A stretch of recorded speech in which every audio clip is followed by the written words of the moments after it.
Hello, good morning. வெந்தயத்தில் லட்டு பண்ணி சாப்பிட்லாம் வாங்க. நல்ல டயபெட்டிக் ஃப்ரெண்ட்லி ஃபுட்டு கூட.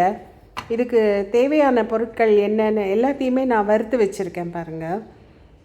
இது தாமரை விதைகள், தாமரை விதை 2 ஸ்பூன், கோதுமை மாவு 2 ஸ்பூன், நாட்டு சர்க்கரை, அப்புறம் கொஞ்சம் சுக்கு, கொஞ்சம் நெய், அப்புறம் வெந்தயம் மட்டும் நீங்கள் ஒரு 8 டேபிள் ஸ்பூன் எடுத்தாலும் பரவாயில்ல. கொஞ்சம் மிளகு, கொஞ்சம் ஏலக்காய், வீட்டில் என்ன ட்ரை ஃப்ரூட்ஸ் எல்லாம் இருக்கோ அது எல்லாத்தையுமே வறுத்து எல்லாத்தையுமே பொடி பண்ணி வச்சுக்கோங்க.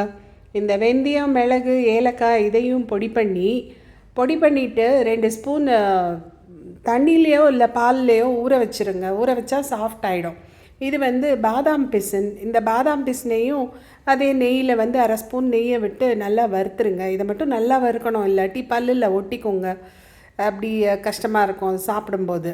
அதனால் இதை பொடி பண்ணி வச்சதோடு சேர்த்து நல்லா மேஷ் பண்ணி விட்ருங்க அந்த பொடியில் போட்டு.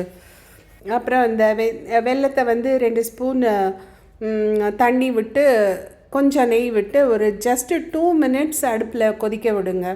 அந்த கொதிக்க விட்டு அந்த பாகை இந்த பொடி பண்ணி வச்ச நம்ம திங்ஸ் மேலே எல்லாத்தையும் ஊற்றி நல்லா சூடாக இருக்கும்போதே நல்லா கலந்து லட்டு பிடிச்சி வச்சுருங்க.